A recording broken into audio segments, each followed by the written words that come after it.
Welcome to Coffee Break. My name is Michael Moret. The word of faith has taken hold of mostly Pentecostalism, but it has seeped into modern evangelicalism and very easily as well because they are so ignorant when it comes to solid Bible teaching.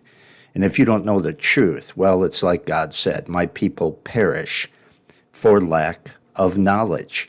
I'm reading today from 3 John chapter 1, verse 2. Beloved, I wish above all things that thou mayest prosper and be in health, even as thy soul prospereth. So, the Apostle John is very clear in what he is saying. The Word of God is very clear here.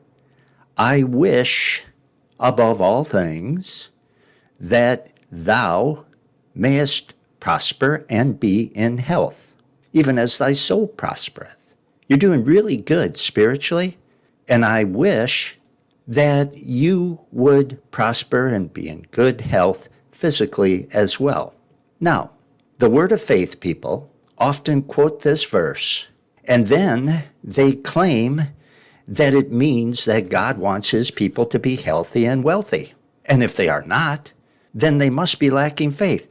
That could not be more far removed from the meaning of this verse than what it is. That is not the meaning of this verse.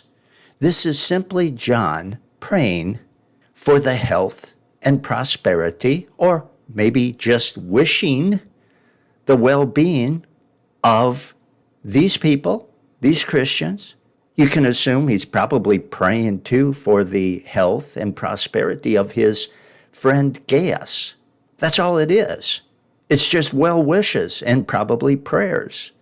It's not a promise from God that you will be healthy and wealthy and prosperous physically if you only have enough faith. That is completely read into this verse and totally wrong. God never promises such things to his people. So another domino of the health and wealth message falls. This has been Michael Moret with another coffee break.